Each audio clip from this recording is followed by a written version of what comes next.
No country can be great without fair and honest elections.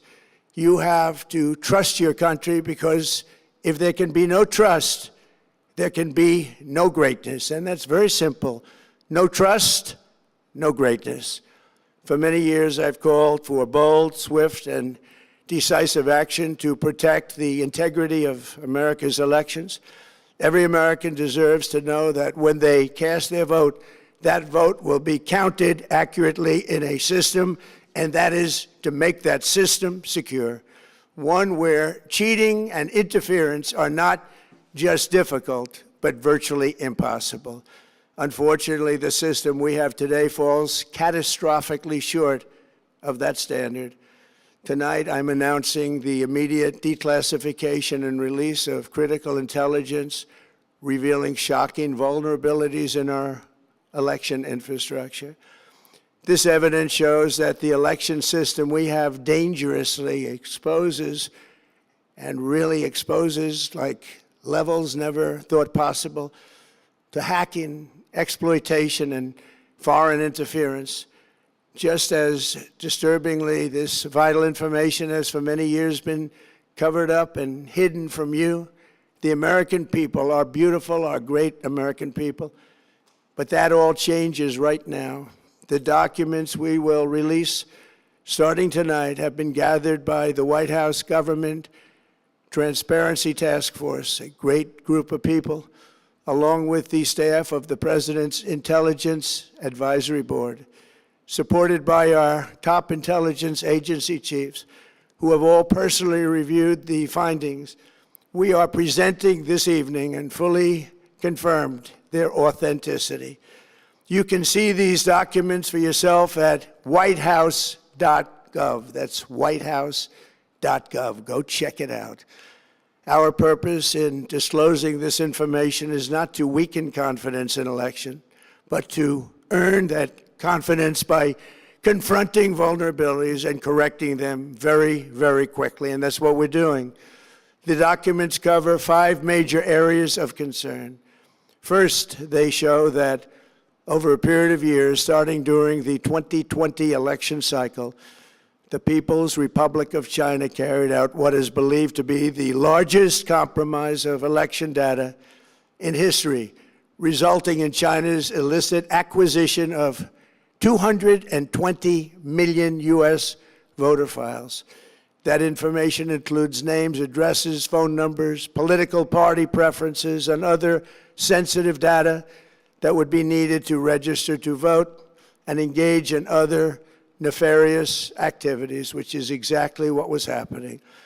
This data loss presents an unprecedented election security nightmare. The intelligence even shows that China assigned a data exploitation unit specifically to this new project. Compounding the travesty, the second set of documents we are releasing reveals that members of the deep state, very, very famous group of people, in many cases, in our intelligence agency work to actively suppress and downplay information about the extent of China's sinister election meddling, covering it up from both the president and the American people like nobody thought was possible. U.S. spy agencies began learning about the compromise of voter registration files in 2020 when they discovered that tens of millions of voter data, think of that, tens of millions of voters' data in 18 states have been bought, stolen, or hacked by China. Yet those responsible for sounding the alarm instead kept the information secret and hidden. They did not disclose to me as president or to anyone else, and to the best of our knowledge, they did not inform Congress. In fact, all they kept saying is, this is the most secure election in the history of our country, a standard, very pat line that was divvied out to say. The cover-up of this colossal security breach is even more disturbing in light of the additional information showing that China engaged in other election-related activities to undermine my first administration and our 2020 campaign. They did not want, and they just didn't want it. They fought like hell not to have it. Donald Trump, to win, and for good reason. As the documents we are releasing show, CIA reporting explicitly stated, and I quote, in mid-2018, the Chinese Communist Party's policy was to leverage all domestic and foreign elements that were opposed to the U.S. president in an effort to reduce the U.S. president's votes and make him resign or prevent his re-election. Isn't that nice? Also, in mid-2018, China was working to influence the results of the U.S. midterm elections and later the results of the 2020 presidential election itself. Separately, in mid-2019, the Chinese government's strategy against the United States was focused on undermining domestic confidence in the U.S. president. They wanted to just make you sound like your president wasn't so hot, when actually your president has done a great job, and they did everything possible to do exactly that. Going on, this document says, and this is by the CIA, the strategy included efforts to use Chinese contacts with big U.S. companies to influence U.S. business leaders to turn against the President of the United States of America.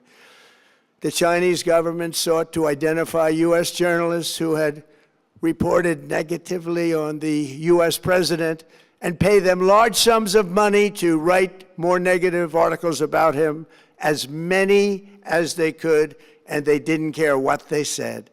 The Chinese government wanted U.S. president to lose the next election, and the reason they wanted me to lose is because they knew I was wise to them, charged them billions and billions of dollars worth of tariffs, and built the strongest military anywhere in the world. We have the strongest military anywhere in the world.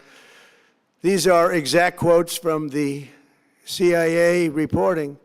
The name of the person doing the quote is now under review, but it gets even worse. Raw intelligence obtained by the FBI in 2020, yet buried by rogue bureaucrats, stated that China's activities even included an attempt to manufacture illegal ballots for Joe Biden. Documents show that during this period, dozens of significant CIA and NSA reports about China's election targeting were kept out of the presidential briefing. These were briefings I would get almost every day. Everything was kept out that was of importance. One email among intelligence analysts admitted that they had, quote, deliberately massaged the presidential daily briefing to withhold information regarding Chinese activities related to the election. Another official inside the FBI wrote that she was running, quote, a shadow government, unquote, to keep intelligence about China's election meddling from becoming known and to keep it away from the honorable press. Other officials who witnessed such efforts perceived the motivations to be blatantly political. Recently, we found significant numbers of burn bags in formation, and this is a group of bags that were used to destroy information given by President Barack Hussein Obama to be burned. It was supposed to be burned. These bags were supposed to be at a different level by different people, incinerated and checked, but it never happened. Maybe we got lucky. We believe this was not done on purpose, but rather through gross incompetence of the people that were supposed to burn the bags. But the findings are stunning. Today, I'm asking the Office of the Director of National Intelligence, the Department of Justice, the FBI, and the CIA to investigate how and why such crucial information was hidden, to fire those involved in the cover-up, and to file criminal charges, if appropriate, against these people. Yet concealing China's meddling was only the beginning. The third set of documents we are releasing proves that for many years, Americans were blatantly lied to about the security of our election infrastructure, including electronic voting machines and ballot counting systems. Dishonest, almost all. They're vulnerable and they're easily compromised, and people within our government knew that. Tonight, we're publishing a series of previously classified U.S. intelligence community assessments and other reports proving that our government has long known these machines are extremely exposed to attack. As one assessment states, we judge that the United States adversaries, including at a minimum Russia, China, Iran, North Korea, as well as non-state groups, have the capability to compromise U.S. election infrastructure. That's unquote, but that's some statement, isn't it, made by supposedly great patriots of our country. The document goes on to further state that, quote, we assess that centralized election-related data repositories, such as voter registration databases, poll books, and other official election websites, are most vulnerable to exploitation, and adversaries could use this access to these systems to disrupt election processes within the United States of America. Tonight, we're releasing all of those findings, and spanning from January 2020 to June 2026. This is a cyber threat aimed at the very heart of our democracy. Many people have questioned whether it could actually be possible to electronically manipulate vote totals or change election results on these terrible machines. Today, we are releasing documents that show the CIA obtained reporting of a specific plot to do a big number in favor of the corrupt Maduro regime in Venezuela, and that's exactly what happened, conspiring to digitally rig their own country's elections in 2020, and that's what they did.